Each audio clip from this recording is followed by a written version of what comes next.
Assalamualaikum warahmatullahi wabarakatuh.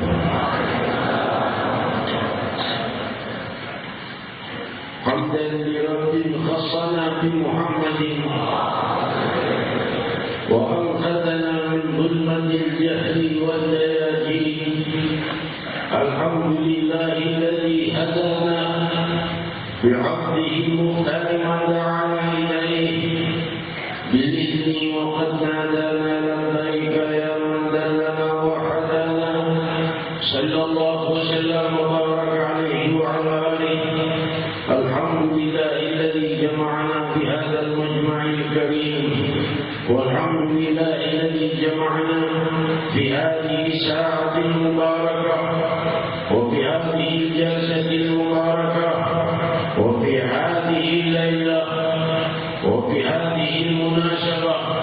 Ja'alana Allah wa iyyakum min ahli al-mahabbah wa ahli al-ma'rifah wa ahli al-maghfirah min ar-Rahman subhanahu wa ta'ala. Ja'ala limpahan puji kehadirat Allah Subhanahu wa Ta'ala yang Maha Luhur, yang Maha membuka cahaya keluhuran sepanjang waktu dan zaman, yang Maha menerbitkan kebahagiaan dan Maha melimpahkan anugerah sepanjang waktu dan masa. Dari generasi ke generasi kehidupan berganti, kematian berganti, kehidupan berganti, kematian. Sang Maha ada, terus ada dan melimpahkan anugerah, dan tiada henti-hentinya dari zaman ke zaman, melimpahkan rahmatnya dan kelembutan kepada para hamba, dan menanti jiwa dan sanubari yang ingin mendekat kehadirat yang Maha dekat kepada hamba-hambanya lebih dari semua yang dekat. Allah Subhanahu wa Ta'ala lebih dekat kepada kita daripada semua yang dekat. Wa nahnu aqrabu ilayhi minkum min hablil warid. Sungguh Allah Subhanahu wa Ta'ala itu lebih dekat kepada kita daripada urat leher kita, daripada nyawa kita, daripada ruh kita. Dekat tanpa sentuhan dan jauh tanpa jarak.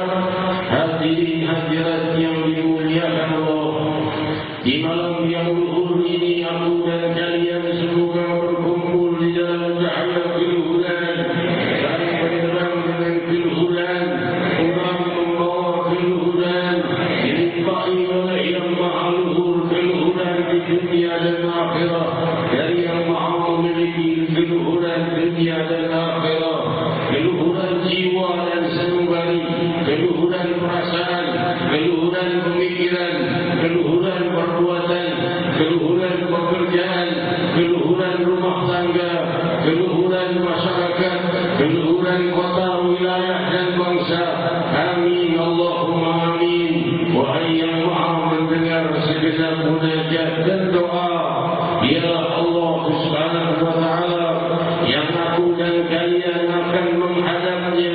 Datang waktu yang pasti, aku dan kalian satu persatu dipanggil dengan namanya untuk menghadap. Saya berfirman, wa kullu ma fis samawati wal ardi illa birrahmani 'abda laqad ahsahum wa 'addahum 'adda wa kulluhum atihi yawmal qiyamati farda. Innal ladzina amanu wa 'amilus salihati sayaj'al lahumur rahmanu wudda. Limpahan puji kehadirat Allah yang telah menyampaikan kita ayat luhur ini. Semua yang ada di langit dan bumi, kullu man fis samawati wa man fil ardi illa birrahmani 'abda, kecuali pasti datang kepada Allah selaku hamba. Gunung-gunung berdatangan sebagai hamba, matahari datang sebagai hamba, bulan dan seluruh planet dan bintang-bintang yang selalu bergemuruh dengan zikir di alam kehidupan ini akan datang sebagai hamba. Seluruh malaikat datang sebagai hamba, syaitan dan iblis datang sebagai hamba, pepohonan, tumbuhan dan hewan datang sebagai hamba. Aku dan kalian datang sebagai hamba di hadapan Ar-Rahman. Kesemuanya adalah hamba, tiada yang lain selain hamba, dan selainnya adalah Sang Maha Pencipta yang Maha Tunggal dan Abadi, Allah. Nama yang paling berwibawa di jagat raya semesta, nama yang memecah segenap kemuliaan dunia dan akhirat, melimpahkannya, terbuka dan terpecahkan keluhurannya sampai dan tumpah ruah kepada hambanya. Dari rahasia keluhuran hambanya tercipta jagat raya dari tiada. Dari rahasia keluhuran hambanya tercipta dunia dan akhirat. Dari keluhuran rahasia namanya aku dan kalian hidup dan pasti akan wafat. Dan semoga dari rahasia keluhuran namanya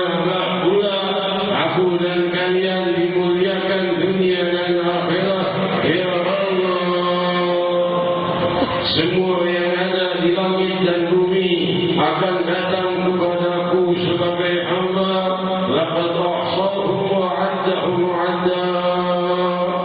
Dan aku sudah mengetahui seluruh jumlah mereka, dan aku sudah menghitungnya dengan jumlah yang sempurna. Perhitungan ilahiyah Maha mengetahui seluruh jumlah sel tubuh kita, Maha mengetahui berapa jumlah keturunan Adam hingga hari kiamat, berapa jumlah butir debu yang ada di permukaan bumi, berapa jumlah planet yang ada di langit, berapa jumlah para malaikat, hewan dan tumbuhan, karena dialah yang menciptanya. Laqad ahsahum wa 'addahum 'adda. Sungguh aku telah menghitung mereka semua makhluk-makhluk dengan perhitungan yang dengan sesungguhnya. Wa kulluhum atihi yaumal qiyamati farda. Dan semua mereka akan datang kepadaku, yaitu keturunan Adam, satu persatu sebagai hamba, datang hanya sendiri maju ke hadapan Allah, disaksikan oleh seluruh makhluk lainnya. Bulan bin bulan maju ke hadapan Allah. Bumi yang kita injak menjadi saksi, tempat sujud kita menjadi saksi, tempat maksiat kita menjadi saksi. Kesemuanya tidak ada yang tersembunyi. Hadirin hadirat yang dimuliakan Allah. Innalladzina amanu wa amilus solihati sayaj'alu lahumur rahmanu wudda. Sungguh mereka yang beriman dan beramal saleh, semoga aku dan kalian hamba yang beriman dan beramal saleh selalu dimuliakan Allah dengan iman dan amal saleh, akan Allah jadikan untuk mereka cinta. Sayaj'alu lahumur rahmanu wudda. Wudda ini kalimat cinta, kasih sayang berlembut dan terindah dari Allah Al-Wadud Subhanahu wa ta'ala, sang maha pemilik kalimat cinta dan kasih sayang, yang maha menciptakan cinta, memunculkan cintanya di saat hamba satu persatu datang maju ke hadapannya. Allah berjanji mereka yang beriman dan beramal saleh. Siapa mereka? Para pengikut Sayyidina Muhammad sallallahu alaihi wasallam. Siapa lagi kalau bukan pengikut Muhammad Rasulullah sallallahu alaihi wasallam? Maka akan Allah jadikan untuk mereka cinta.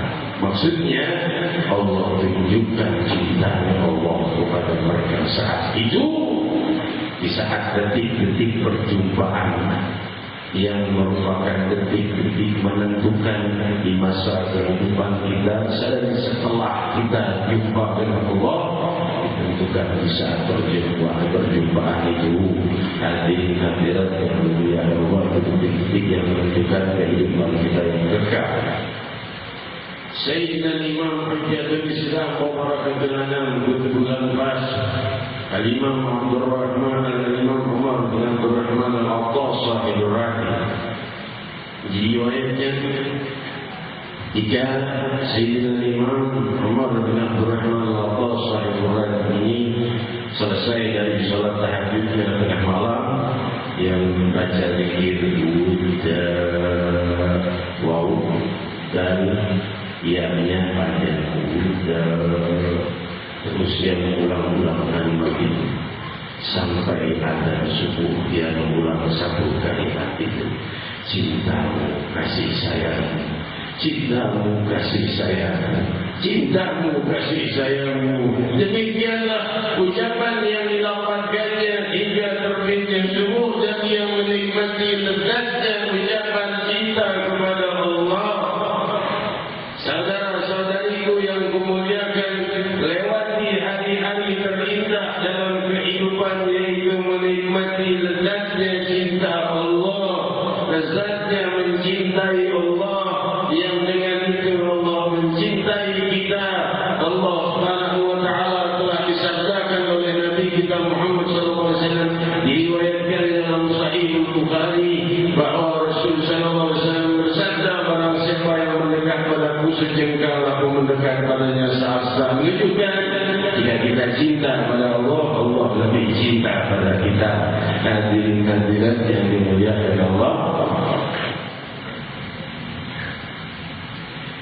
Allah Subhanahu wa taala Maha mampu berbuat kepada hamba-hambanya. Allah Subhanahu wa taala Maha mampu pula memberikan kemuliaan, Allah pula Maha mampu memberikan kehinaan. Bagaimana Allah berbuat kepada umat Nabi Allah Lut alaihi salatu wassalam. Nabi Allah Lut mempunyai umat yang beriman dan ada yang berdosa.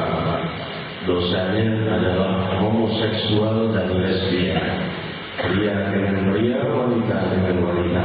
Mereka terus berjumpa demikian dan melupakan Allah Subhanahu wa taala, dan Nabi Allah Lut mengajak mereka untuk bertobat, namun mereka tetap menolak. Mereka tetap memilih dalam homoseksualnya dan lesbiannya. Maka Allah Subhanahu wa taala mengurungkan memerintahkan kepada Nabi Lut untuk menyingkir. Pergilah engkau wahai Lut dengan hamba-hamba dan dengan pengikut umat yang beriman, limpahan rahmat bagi mereka dalam waktu 3 hari. Maka tidak lama ja'alna 'alaiha safilaha. Allah Subhanahu wa taala menjadikan tempat kaum Nabi Lut itu yang bawahnya menjadi atasnya dan atasnya menjadi bawahnya. Diriwayatkan di dalam tafsir Imam Ibnu Katsir, Imam Qurtubi, Imam Tabari dan lainnya, Allah menurunkan Jibril dan Jibril mengangkat tanah wilayah itu dan membalikkannya, diangkat ke langit dan dilemparkan kembali ke dalam bumi hingga terbalik, atasnya menjadi bawah, bawahnya menjadi atas. Hadirin hadirat, itu yang sekarang dikenal dengan laut mati, Dead Sea atau Bahrul Mayyit. Di dalam bahasa Arab disebut Bahrul Mayyit, yaitu laut mati. Dalam bahasa Inggris disebut Dead Sea, yaitu laut mati. Kenapa? Karena danau lebih asin. Orang di situ berenang tidak bisa berenang pun tidak akan tenggelam. Kalau sudah masuk di situ ngambang saja, karena kadar garamnya sangat tinggi. Dan hadirin hadirat, itu dinamai juga Ardul Allah. Makruh orang mendatangi laut mati itu kalau tanpa niat yang baik atau tanpa niat ada udur syar'i. Makruh. Karena apa? Karena tempat yang pernah dilanda kemurkaan Allah Subhanahu wa taala. Hadirin hadirat yang dimuliakan Allah,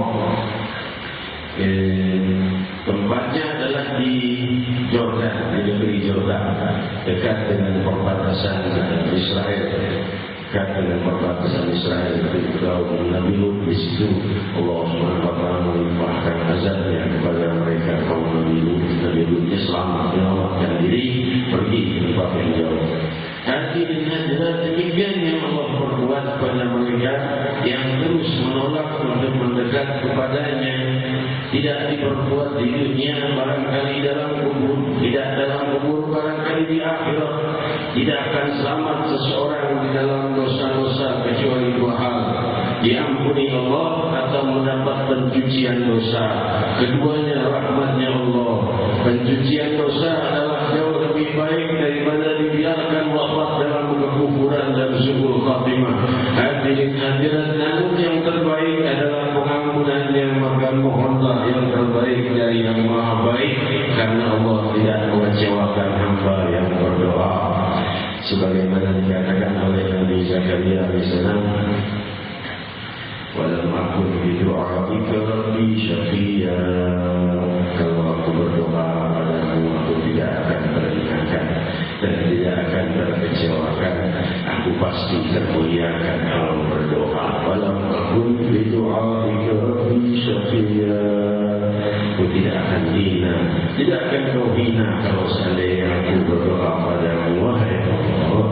Semoga kita selalu menjadikan para pendoa, bukan para pendosa, tapi para pendoa yang banyak berdoa kepada Allah Subhanahu wa taala.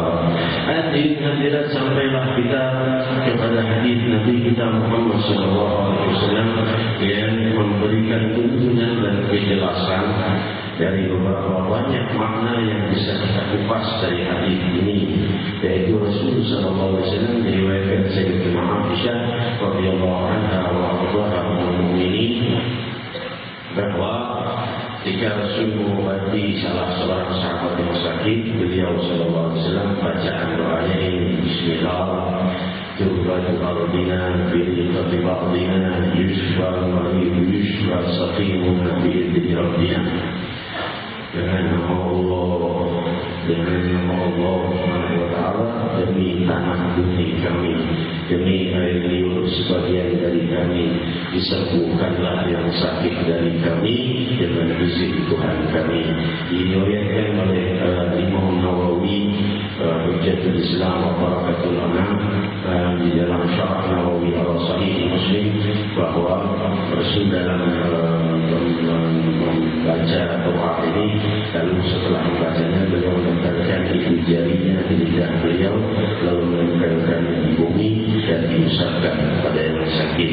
Jadi berkata Hujjatul Islam wa Barakatul Anam Imam Nawawi alaihi rahmatullah, juga Imam Ibn Hajar Al-Asqalani alaihi rahmatullah, bahwa tanah bumi adalah asal muasal manusia. Demikian pula air liur, karena asal muasal manusia adalah dari tanah dan air. Setiap benda yang ada di alam ini mengandung rahasia perbuatan ilahi. Namun perbuatan dan zikir ini, hadis ini saya munculkan agar jangan sampai sebagian dari kita memahami bahwa hal seperti itu syirik. Benda-benda bisa memberikan manfaat dengan izin Allah Subhanahu wa ta'ala, dan itu diperbuat oleh Sayyidina Muhammad SAW. Dan Allah Subhanahu wa ta'ala menjadikan benda yang disentuh para salihin membawa keberkahan, dipakai berdoa oleh para salihin membawa keberkahan, bukan bendanya tapi sentuhannya. Hadirin hadirat yang dimuliakan Allah, dikatakan oleh Imam Ibn Hajar Al-Asqalani alaihi rahmatullah di dalam Fathul Bari Syarah Sahih Bukhari, bahwa sebagian pendapat mengatakan ini khusus untuk tanah Madinatul Munawwarah, bukan untuk semua tanah di dunia. Namun pendapat yang lebih kuat, kata beliau, adalah semua tanah di dunia, karena Rasul berkata beri khatibabina, itu juga beliau berkata dengan demi air liur sebagian berbeda, banyak cuma menempelkan ibu jarinya di lidahnya dan menempelkannya di bumi lalu diusapkan pada yang sakit. Ini salah satu cara pengobatan Sayyidina Muhammad SAW. Hadirin hadirat yang dimuliakan Allah, dan hal ini terbukti secara kedokteran. Profesor Masaru Emoto yang sudah kita dengar bukunya, bahwa ia menemukan air itu jika orang berzikir di hadapannya, berucap dengan ucapan yang baik, ucapan yang mulia dan luhur, air itu jika dilihat pada skala tertentu di mikroskop, dia berubah menjadi indah bentuknya. Jika di hadapannya orang marah-marah, mencaci maki, emosi dan lainnya, dilihat dengan mikroskop dalam skala tertentu, terlihat bentuknya menjadi hitam dan buruk. Hadirin hadirat, terbukti dalam kedokteran baru ditemukan. Hal ini sudah 14 abad yang silam diketahui Sayyidina Muhammad SAW. Semakin kita mengikuti sunnah, semakin modern kita. Semakin kita meninggalkan sunnah, semakin kita di dalam kekunoan atau keterbelakangan. Semakin kita mengikuti sunnah, makin kita modern. Inilah sunnah Sayyidina Muhammad SAW. Rasul sudah mengetahui air liur itu berubah dengan zikir. Bismillahirrahmanirrahim. Berikan kita Rabbina, yushfa al-maridu, yushfa saqimuna bi'izni Rabbina. Zikir dulu, lalu disentuh air liurnya, lalu ditempelkan ke bumi, lalu diusapkan pada yang sakit. Demikian. Kalau mau dicoba. Wah, saya mencoba pun tidak berhasil, tapi jangan mengingkari sunnah Sayyidina Muhammad SAW.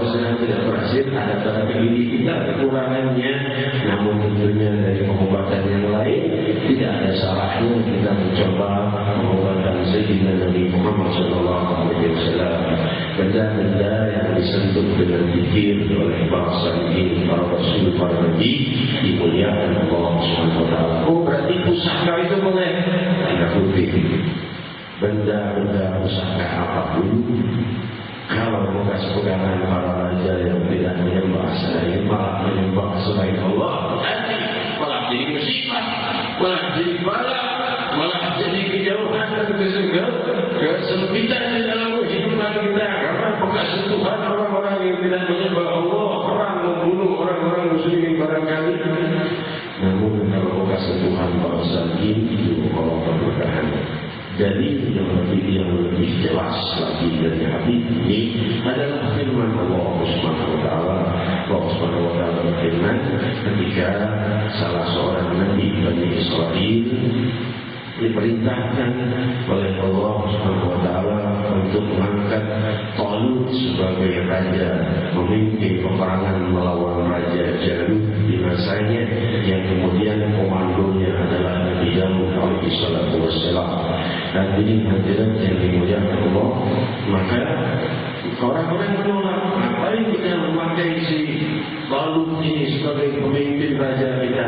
Dia tidak punya harta, bukan bangsawan, bukan keturunan raja, tidak punya banyak pengikut, apa yang kau mimpin? Maka Allah ceritakan kejadian ini kepada Nabi Muhammad SAW.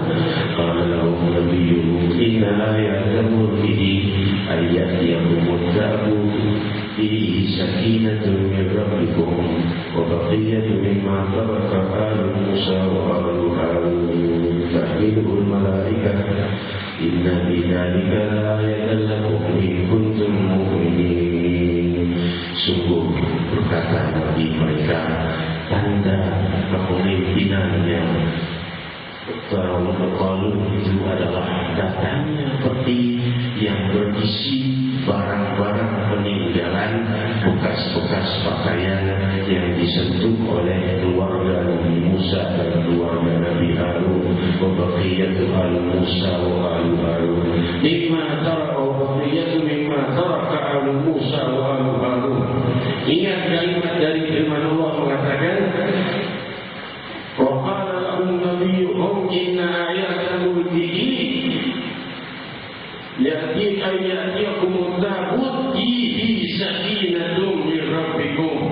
Datang kepada mereka satu peti yang membawa ketenangan dari Tuhan mereka. Peti bawa ketenangan. Inilah firman Allah. Jika kamu muslim maka akuilah ini adalah firman Allah. Wa man lam yahkum bima anzalallah faulaika humul kafirin fasiqin zalimin khasirin. Hadirin hadirat yang dimuliakan Allah. Allah berfirman, maka tanda kekuasaannya adalah didatangkannya peti. Wa baqiyatu mimma taraka alu Musa wa alu Harun tahmiluhul malaikatu sakinatun min rabbikum wa baqiyatu mimma taraka alu Musa wa alu Harun tahmiluhul malaikatu inna fi dzalika laayatan lakum in kuntum mu'minin. Tanda-tanda kekuasaannya Talut itu adalah datangnya peti yang padanya terdapat peninggalan-peninggalan, bukan hanya Nabi dan Rasul saja, yang disebut Al Musa dan Al Harun, keluarga Nabi Musa dan keluarga Nabi Harun alaihi wassalam, bahwa bukan hanya Nabi Musa dan Harun. Kita lihat buku tafsir, silakan buka tafsir Imam Ibn Katsir, tafsir Imam lainnya, semuanya menjelaskan apa isi peti itu. Bekas bajunya Nabi Musa, bekas pakaiannya Nabi Musa, bekas bajunya Nabi Harun, bekas bajunya keluarga Nabi Musa dan Nabi Harun disimpan dalam peti itu. Diriwayatkan di dalam tafsir Imam Tabari, juga tafsir Imam Ibn Katsir dan lainnya, bahwa peti itu dicuri oleh orang-orang yang memusuhi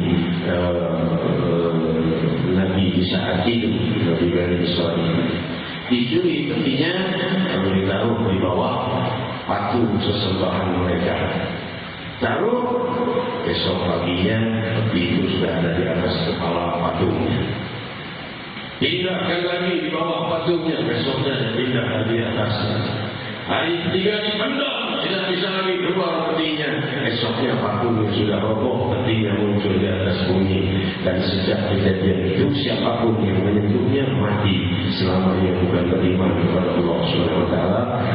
seperti itu dibawa oleh malaikat, dibawakan kepada Talut, dan dia kemudian memimpin kerajaan. Jelas sudah benda-benda sentuhan para salihin membawa keguguran ini firman Allah. Maka imanilah jika kaum muslim. Namun tentunya tidak semua benda itu jangan sampai kita mengarah kepada kerusakan tauhid. Bukan bendanya yang punya kemuliaan, tapi yang menyentuhnya yang mulia, dan Sang Maha Mulia yang memuliakannya. Seperti Hajarul Aswad diriwayatkan dalam Sahih Bukhari, berkata Sayyidina Umar bin Khattab radhiyallahu anhu, "Innaka hajarul la tadur wa la tanfa."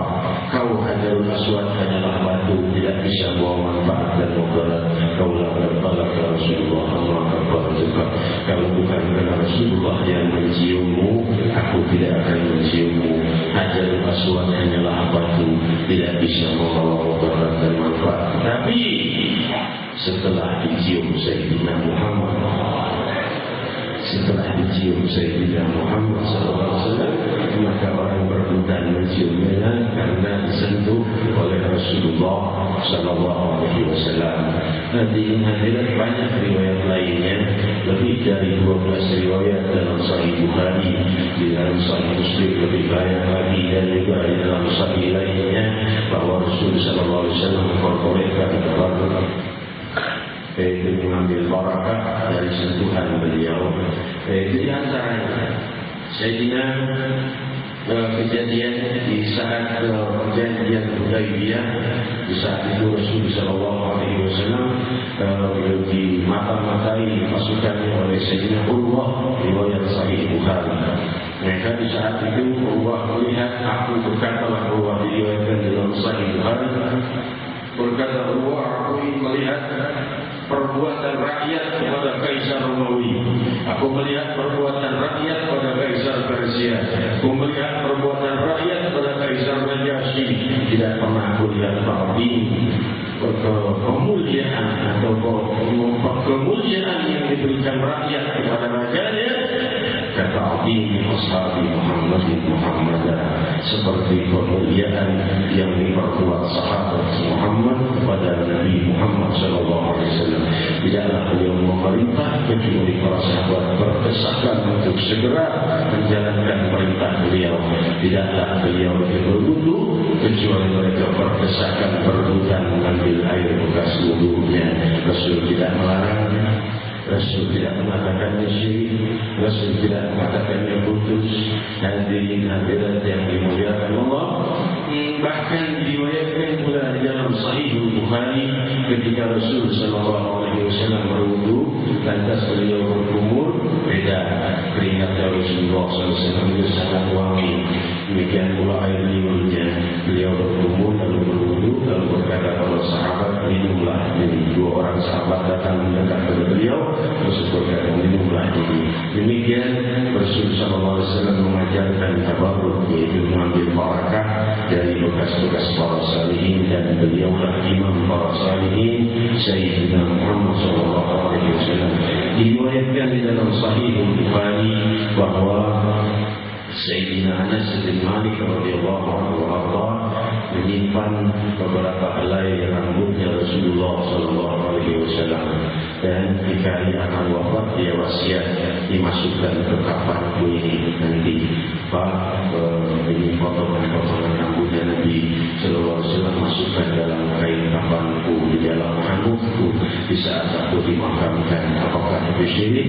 Ini perbuatan sahabat, diriwayatkan di dalam Sahih Bukhari. Ini perbuatan Anas bin Malik radhiyallahu anhu, anak angkatnya Sayyidina Muhammad SAW yang dibesarkan oleh Rasulullah dari mulai kecilnya. Sayyidina Anas bin Malik radhiyallahu anhu.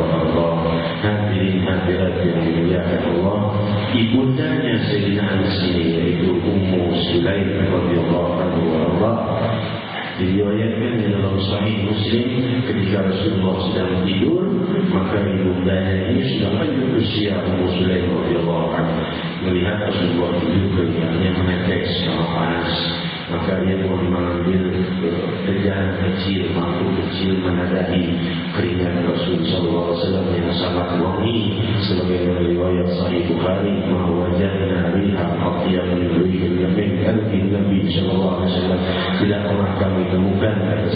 bin Malik, minyak wangi yang lebih wangi dari keringatnya Rasulullah SAW. Maka ia menadahi bangun Rasulullah SAW. Mafa'alti ya Ummu Sulaim, apa yang kau perbuat Ummu Sulaim? Berkata Ummu Sulaim, nakhudha barakatan li auladina ya Rasulullah, kami hanya mengambilnya untuk berkah untuk anak-anak kami ya Rasulullah. Rasul berkata, qad asabti, sudah kau dapatkan. Rasul tidak mengatakan syirik ataupun putus. Hadirin hadirat yang dimuliakan Allah, demikian penjelasan sekilas tentang hadis ini. Hadirin hadirat yang dimuliakan Allah, kita memahami rahasia bulan dimunculkan oleh Allah Subhanahu wa taala dengan bekas-bekas para nabi dan rasul. Diriwayatkan dalam Sahih Bukhari bahwa ketika Rasulullah SAW sudah wafat, salah seorang sahabat memunculkan sehelai rambut yang kemerah-merahan. Sahabat lainnya berkata, rambut siapa itu? Dia berkata, ada sya'ratun Nabi SAW. Ini sehelai rambutnya Rasulullah SAW. Maka sahabat lainnya berkata, لو وجدت شعرة واحدة عندي ولو تبع عندي شعرة واحدة منه صلى الله عليه وسلم أفضل لي من الخير لي من الدنيا وما فيها. Bagiku sehelai rambutnya Rasulullah SAW lebih mulia dari dunia dan segala isinya. Demikian para sahabat Rasul radhiyallahu anhum wa radhahum. Hadirin hadirat, maka tentunya kita mengikuti ajaran guru-guru kita yang bersambung sanadnya kepada imam-imam kita, yang bersambung sanadnya kepada para sahabat Nabi kita, dari Nabi kita Muhammad SAW, dan yang membawa ajaran Al-Quran Al-Karim. Hadirin hadirat yang dimuliakan Allah, jangan sampai kita terjebak pada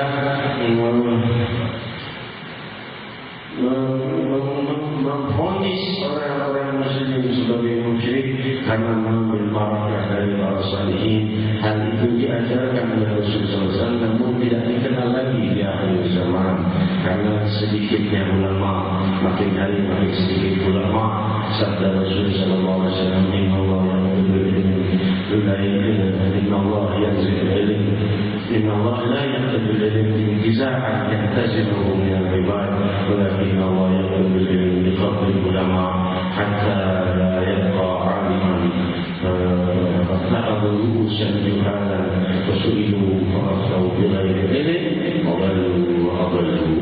Rasul sallallahu alaihi wasallam bersabda, Allah Subhanahu wa taala tidak mencabut ilmu itu mencabutnya dari hati sanubari, tapi dengan wafatnya para ulama mulai sirnalah ilmu. Hadirin hadirat, sampai Rasul berkata tidak lagi di satu wilayah tersisa ulama.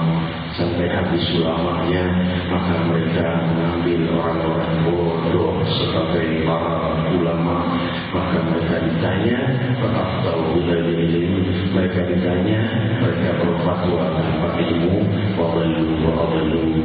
Mereka sesat dan menyesatkan. Zaman sekarang sunnah dibilang bid'ah, bid'ah dibilang sunnah. Orang ulama dibilang dukun dibilang ulama, dukun dibilang wali dibilang dukun. Hadirin hadirat yang dimuliakan Allah, inilah keadaan akhir zaman. Namun semoga Allah SWT memperbaiki akidah saudara-saudari kita yang dimuliakan barat dan timur dengan kebangkitan generasi ulama. Hadirin hadirat yang dimuliakan Allah, demikian hidayah tuntunan Nabi kita Muhammad SAW. Dan hal yang dipertanyakan kepada saya tentang ajakan pada majelis Rasulullah SAW untuk berdoa bagi saudara-saudari kita yang tertimpa musibah di Palestina. Tentunya hal ini hal yang baik dan hal yang luhur, mendoakan saudara-saudari kita muslimat di sana. Namun perlu kita sadari bahwa yang lebih perlu kita pedulikan adalah yang lebih dekat kepada kita. Kita kadang teringat pada yang jauh, yang sampai di ujung negeri kita ingat, kita ribut, kita menyeru-nyeru dan mengeluh-ngeluhkan untuk mendoakannya. Lupa ayah ibunya sendiri belum sholat 5 waktu, istri atau suami yang masih melakukan hal-hal yang haram, anaknya masih terjebak narkotika, tetangganya masih minum minuman keras, temannya masih terjebak perzinahan. Hadirin hadirat yang di depan mata yang lupakan jauh-jauh yang di sana. Doakan keluargamu dan suruh mereka kepada keluhuran. Doakan tetangga kita dan sahabat kita dan kerabat kita. Siapa yang mau mendoakannya, maka Palestina didoakan barat dan timur, dan kita meninggalkan saudara dan kerabat kita. Kita mendoakan Palestina, tapi juga lebih mendoakan kerabat dan sahabat kita dan wilayah kita dan kota kita dan bangsa kita. Kita doakan. Hadirin hadirat yang dimuliakan Allah. Dan kalau seandainya bukan kita yang membenahi, maka siapa yang akan benahi? Kita tunggu orang Palestina benahi saudara kita. Tentunya kita yang benahi teman dan kerabat kita, ayah bunda kita, anak-anak kita, benahi dengan lembut, dengan baik. Ajak orang-orang minuman keras untuk bertobat, hadir di majlis zikir. Yang terjebak dalam perzinahan, perjudian, ajak ke majlis zikir. Hadirin hadirat, jadikan mudah saja. Wah, ini tempat narkotika ini mesti diatur. Kalau seandainya tidak ada yang beli narkotika, tidak ada yang jual lagi. Diskotik, tempat mabuk-mabukan, kalau tidak ada yang masuk ke situ akan tutup sendiri. Minuman keras tidak akan ada yang jual kalau tidak ada yang beli. Hadirin hadirat, jadi bikin mudah saja, tidak usah dibikin susah-susah. Kita ajak orang menghindari narkotika, menghindari perzinahan, prostitusi, tutup sendiri kalau tidak ada yang memakainya. Demikian obat-obatan, demikian minuman keras, demikian yang lainnya, maka benahilah dengan cara yang terbaik, yaitu mengikuti tuntunan Nabi kita Muhammad SAW. Benahi wilayah kita, saudara kita di kalian yang dengar di sini, juga yang dengar di besar streaming di wilayah-wilayah dari negeri lainnya. Benahi wilayah kalian masing-masing belum semampunya. Jika tidak mampu maka doakan. Kalau Palestina kita doakan tentunya, tapi juga yang penting kerabat dan saudara. Jangan kita lupakan. Hadirin hadirat yang dimuliakan Allah. Demikian indahnya jiwa-jiwa yang mengerti tentang rahasia keluhuran iman. Mereka lebih mengingat yang dekat kepada yang daripada yang jauh, namun tidak melupakan yang jauh. Sejauh apapun didoakan oleh Rasulullah SAW, kita selalu mendoakannya. Muslimin, muslimat, mukminin, mukminat di barat dan timur, semoga diberi keberkahan. Yang belum menyembah Allah pun semoga diberi hidayah untuk menyembah Allah. Dan hadirat yang dimuliakan Allah, Sang Maha Indah terus menanti doa-doa dan mengajak kita, menanti kita mendekat kepadanya, menanti dan siap memberikan pengampunan ketika kita memohonnya. Oleh sebab itu, para salafus salihin, para ulama inal akabir asyik dengan Rabbul Alamin Subhanahu wa ta'ala. Berkata Sayyidina Syekh Ibrahim Al-Khawas alaihi rahmatullah di dalam Ihya Ulumuddin, dijelaskan, dia berkata, dia memegang dadanya Syekh Ibrahim Al-Khawas sambil berkata, ya Allah, syawqa liman yarani wala arah.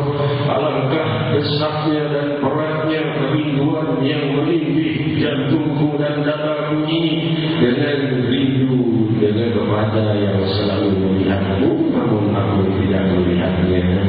Demikian ucapan Sayyidina Ibrahim Al-Khawas alaihi rahmatullah. Dan dijelaskan pula dalam Ihya Ulumuddin ketika Nabi Allah Yunus alaihi salam luapan cintanya kepada Allah. Saya berkata di dalam salah satu ucapannya, "Lau baini wa bainaka ba'dun min nar la quttuhu syauqan minni ilaih." Kalau seandainya antaraku dan engkau wahai Allah dipisahkan oleh lautan api yang demikian dahsyat, niscaya ku dalami dan ku seberangi karena rinduku kepadamu wahai Allah. Demikian ucapan seorang Nabi, yaitu Nabi Allah Yunus. Lebih-lebih lagi Nabi yang paling merindukan Allah, Sayyidina Muhammad sallallahu alaihi wasallam. Mahabba lika Allah, mahabba lika Allah, mahabba Allah lika Allah. Barang siapa yang rindu berjumpa dengan Allah, Allah ingin berjumpa dengannya. Sayyidina Daud Al-Tahi alaihi rahmatullah jelaskan di dalam Hilyatul Awliya, saya berkata, syauqi nazar ilaihi awtad min ladzat wa ana fi sijnika ya ayyuhal karim sungguh rinduanku kepadamu wahai Allah telah membuat tidak terasanya segala yang melekat dan aku di dalam penjara wahai Allah yaitu dunia belum jumpa dengan Allah itu mereka merasa terpenjara wa ana fi sijnika dan aku berada di dalam penjara wa ana fi sijnika ya ayyuhal karim wahai aku ini dalam penjara wahai Allah wahai yang maha dermawan masih terus memanggil-manggilmu untuk selalu diberi keluhuran dan kemuliaan cinta hadirin hadirat yang dimuliakan Allah.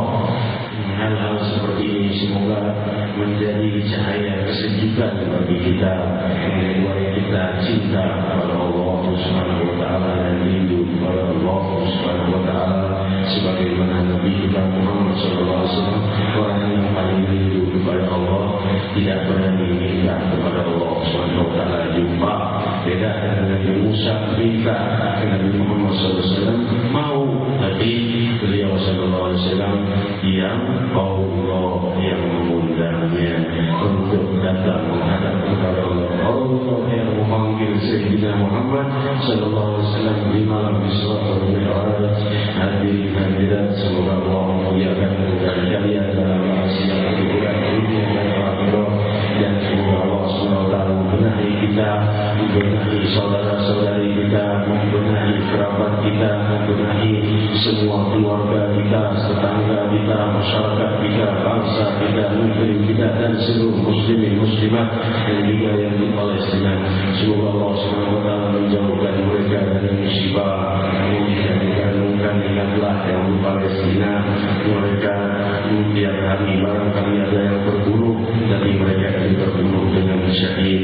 Kalau kita di sini tiap hari ada yang mati sungguh khatimah masuk ke dalam api neraka jauh lebih berat dipikirkan di benak kita teman-teman kerabat kita barangkali hari-hari lewat mereka wafat dalam sungguh khatimah di dalam kehinaan dan di dalam neraka yang kekal lebih berat diseru dan didoakan kita bermunajat mengatasnamakan nama kita dan sisa usia kita agar dilimpahi keberkahan kemuliaan keluhuran oleh Allah Subhanahu wa taala dan agar Allah juga menghapuskan seluruh dosa-dosa kita yang telah lalu. Tapi kami mohon padamu yang maha yang maha luhur wahai yang maha melimpahkan cahaya keluhuran kepada perasaan dan jiwa kami memanggil namamu wahai samudera keluhuran wahai samudera cahaya keindahan wahai samudera kesejukan wahai samudera ketenangan wahai samudera kebahagiaan wahai samudera anugerah yang tiada pernah berhenti berlimpah kepada hamba-Nya dari zaman ke zaman dunia dan akhirat. Faqul jami'an ya Allah ya Allah ya Allah ya Allah ya Allah ya Allah ya Allah ya Allah ya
kita sedikit lupa saya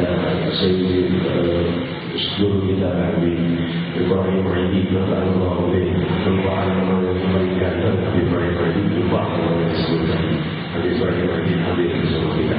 Selanjutnya kita tutup dengan bersejarah bertawassul kepada Abdul Badr berapa baik atas doa talqin oleh Nabi Guru Kiai Muhammad Bakar Ros sebagai doa penutup. Demikian Waalaikumsalam.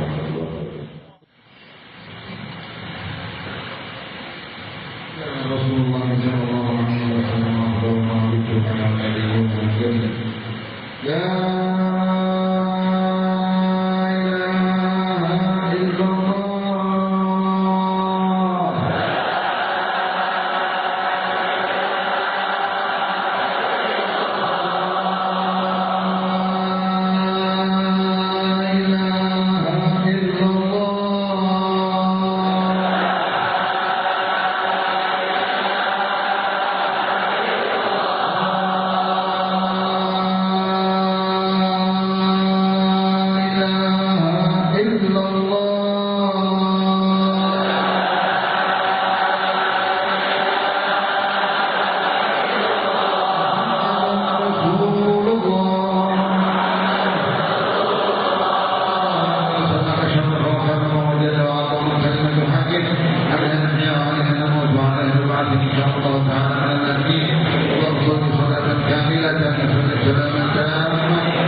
اللهم اغفر لأمة سيدنا محمد اللهم استر أمة سيدنا